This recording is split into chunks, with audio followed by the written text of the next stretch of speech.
So there's something about me, about my personality, and it is that I am number one, inquisitive, and I'm also constantly questioning the status quo. What I want to share today would stimulate your interest into thinking better about your finances. That it is not just about making money in Canada as an immigrant or as an African in Canada. It is not enough to know how to make money. People that make money are still broke in Canada because they don't know how to do these other two things. And these other two things I'm going to talk about today. That if you master these other two things, you are going to get ahead in the system. Okay? The system is designed to keep you perpetually in a state of financial rigmaroling. Go to work, pay bills, go to work, pay bills, and you can do that for the next 30 years. You came to Canada with a dream. You came to Canada with a dream for your wife, for your children, for your family. But it is sad that most people get lost in the 9 to 5 daily grinding, hustling, bustling, that such dreams are lost. And people only wake up to realize after 30 years that the dream they once had is finally lost. So one of the things I do on this channel is to wake people up to the reality of their life and destiny. That life is more than paying bills. There is a voice inside you that needs to be heard. There's a voice inside me that needs to be heard. And one way or the other, we must not allow that voice to die. So if you are seeing this video today, it's a wake-up call for you. If you're an African watching this, I'm also an African, I'm your brother. So I am sharing this message as a wake-up call. So this video is a wake-up call. One thing I've discovered, and which I'm sharing now, is that it is not enough to hustle to make all the money. If you don't know how to save your money and how to invest it, you will keep working for the system till you get old.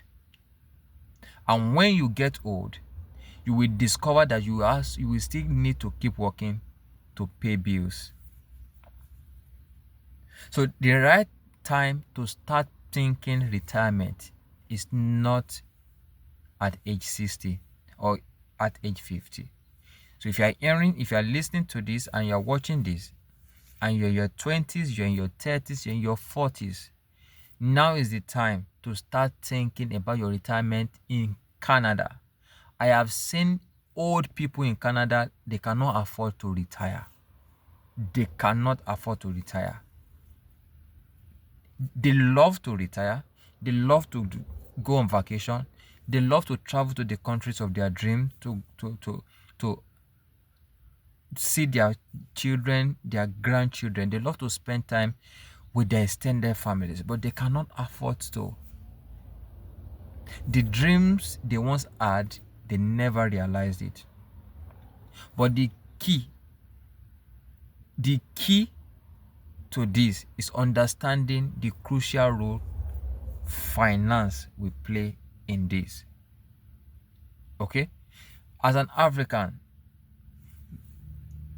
in most of our cultures, okay, most of our cultures criminalizes, or let me say, okay, makes you guilty if you try to be frugal, if you try to build your finances, okay, by saying no to some unreasonable demands, okay, by saying no to some unreasonable financial demands placed on you back home. They think this guy, this lady, this young man is in Canada. He should be making a lot of money. Okay? Does that sound similar to what is obtainable in your culture back home in your African country. Yeah. Okay. Your uncle, your sister, your aunt, someone somewhere calls you to send money home, black tax. Okay. Okay, because they think that you are making all the money in Canada. You should not make the mistake to think that you are making all the money, even though they think that you are making all the money. And you should not live to meet up with their expectation, because your number one responsibility, okay, is to you and your family, your wife and your children. That's your number one responsibility. Okay, that's your number one responsibility. But that aside, I'm talking about how crucial these financial strategies will make a difference in the life of somebody who choose to stick to it and somebody who chose not to stick to it. Many people came to Canada with excitement, got credit cards, spent money as if the credit was a free money, and today they are in tears. They are biting their fingers hard. They are in credit card debt, so depressing, affecting their health, affecting their finances. It's not only affecting them, it's also affecting their spouses and their children.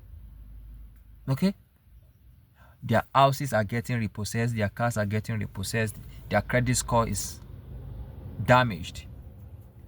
Okay? They are no longer having financial issues. It is also they are also having health issues that is secondary. Okay? That is secondary to the financial issues they are having. So, the strategy, okay, that most people, okay, fail to apply, okay, on the long run as an African in Canada is the saving and the investing strategy. If you check my channel, I talk about investing, okay, I talk about finances, because you are not free in Canada until you are financially free. Okay, and the system is not designed for you to be financially free. Just like the Bible says, say the kingdom of God suffereth violence. The kingdom of God suffereth violence, but it takes the violent to take it by force. It's the violent that take it by force.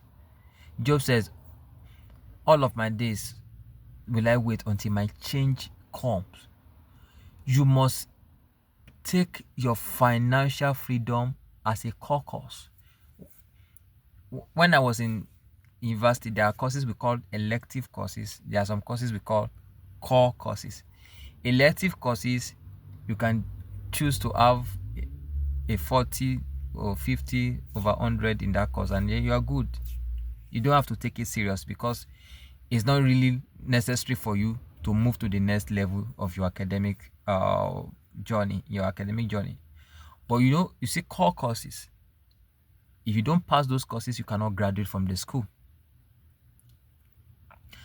Until you start taking your finances in Canada as a core course, as something very serious, you will just discover that you grow old with nothing to show for yourself, okay? You will grow up into 50, into 60, and discover that you have not really achieved anything, okay? It is easy to blame poverty on ancestral line. It's easy to say it's an ancestral problem. We don't usually get rich in our family. Really. It's true. Some family could have poverty issues. Yeah, it's true. Yeah, I know. There's some families that they have poverty issues. They have poverty issues, and why do they have poverty issues? Okay, because there is no one that was ready to confront what is making them have the poverty issues. Okay, if you check the culture in those families, there are cultural practices, there are daily practices, there are weekly practices, there are monthly practices, or there are yearly practices in that same family that keeps them poor.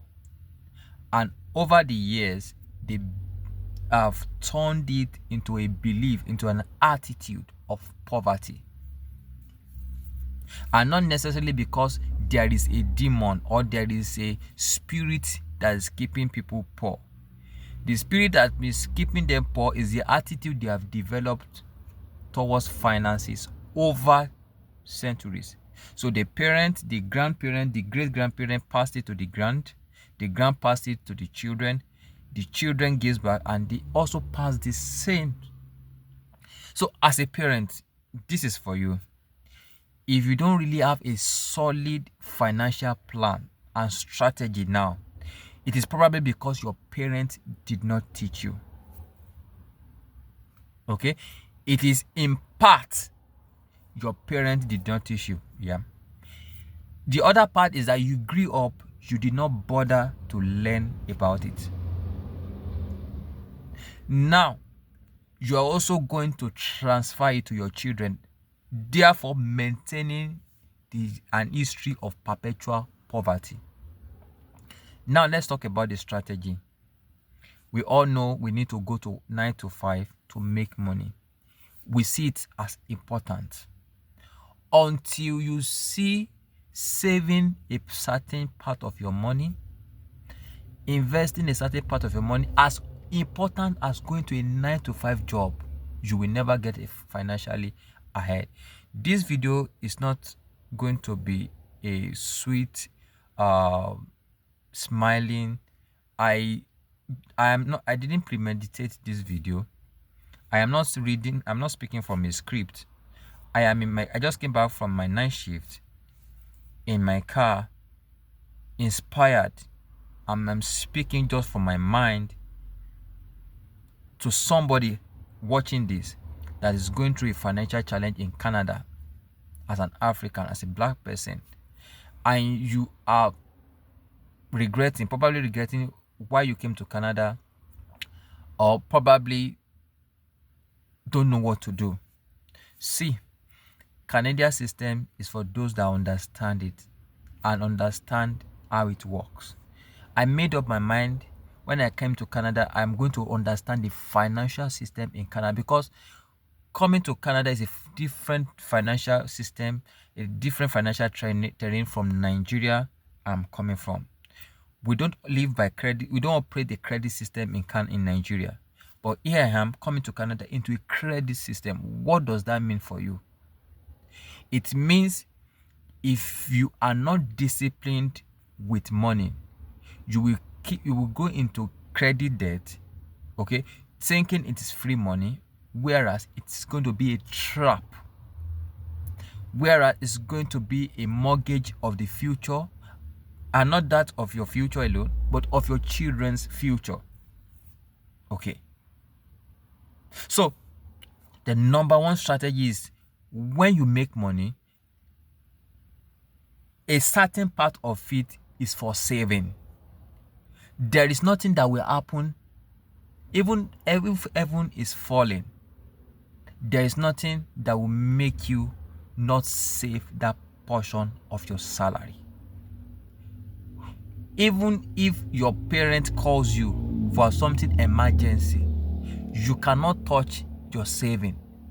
It is as serious as that. Yeah. It is as serious as that. It is a life and death. You want to be the one to break the negative trend in your family. It's not going to be easy. It's not going to be fun.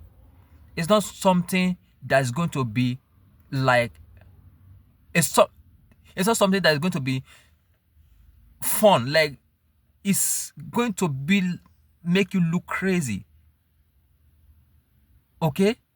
It's going to make you look unreasonable to people.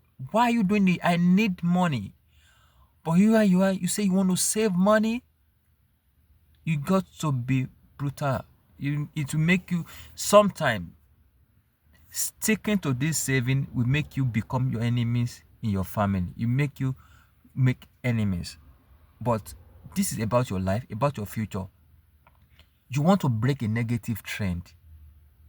The poverty in your family is not supervised by a strange force. It's supervised by a perpetual attitude to money that has been turned into a belief system and mindset that is transferred from generation to generation. And it's not going to be easy breaking it. So if you are married, yourself and your wife need to come to an agreement. There's power in agreement of a married couple. So many people don't understand the power in marriage and they think marriage is useless. There's nothing good about marriage because nobody has modeled what a good marriage is. So if you're in marriage, one of the strategies that your marriage should give is the power of agreement. That you're going to agree that you are going to have a savings account. No matter what happens, you don't touch the money in the savings account. Let me lend you a biblical principle to support this. And that was Joseph's story in Egypt. When he interpreted Pharaoh's dream of sheaves, lean sheaves swallowing 7 lean sheaves swallowing 7 fresh sheaves, or 7 lean cows swallowing 7 fat cows. He interpreted the dreams and instructed that there was going to be, because there was going to be 7 years of surplus, they should save ahead for 7 years of famine. There is a time in your life that you will have a surplus. You must save because a time of famine is coming. Some of you are in your time of famine now and you are crying because you failed to save in the time of surplus. Some of you are in time of surplus now and you are watching this video. Is an opportunity for you to take steps ahead. God will show you things to come so that you can do something about it. So if you're in your period of surplus, you have a high salary now in Canada, high income as a Canadian, as an African in Canada, you're watching you are high earning high, $50 per hour. Is your time of surplus. You need to aggressively save. How do you save? What do you save? What are the strategy? Now, that's a whole ball game entirely. Because I've often seen that most people do not save. Not because they have not heard that it is important to save, but they do not have a motivation to save. They do not have a why, a strong why. And I want to tell you, strong why. If that is your case, you don't save because you don't have a strong why to save. Because sometimes after saving a while, because you don't have a strong why, you spend the saving. Now let me tell you, this is what savings is supposed to do. This is the strong why to save. Why should you save a certain part of your money? Because you are not guaranteed the source of income. That stream of income is not guaranteed to continue tomorrow. You can wake up tomorrow and that stream of income is taken away. And then you are left with nothing. So you save because there's no guarantee of that stream of income. Then the second reason for you to save is because you can have an emergency that your current stream of income cannot undo and you don't want to borrow. Here it is. In Canada financial system, borrowing is a trap to eat you hard with a high interest. Credit card debt is very expensive. Borrowing money in Canada is very expensive. What does your saving does? Saving is a safety net that shields you from being hit hard by the lending institution. If you have a financial emergency and you go to borrow, they are not going to be messy for you. Okay? The lending institutions in Canada are not going to show you mercy. They are going to hit you hard with 20% interest, with 2-digit interest rate. They're going to eat you out. It's a way of telling you that you're supposed to have been wise. You're supposed to have been frugal with spending. You're supposed to have known that there are emergencies. But because you didn't save, we're going to punish you with a high interest on the credit loan, the loan we're going to give you. So, 2 strong whys to save. You are not guaranteed of that stream of income tomorrow. 2, in case of emergencies, it shields you from getting money at a very high cost. Saving money is like having your own bank that you can get money from to immediately do something significant at a relatively low cost. After saving, the second strategy is investing. Now that you have, so it's usually recommended from 2 months to probably 6 months equivalent of your monthly salary saved. What do you do after that? Invest the rest. Invest. There are a lot of opportunities to invest in Canada. Save investment that has an historical proven track record. Don't get scammed in investment that has no substance.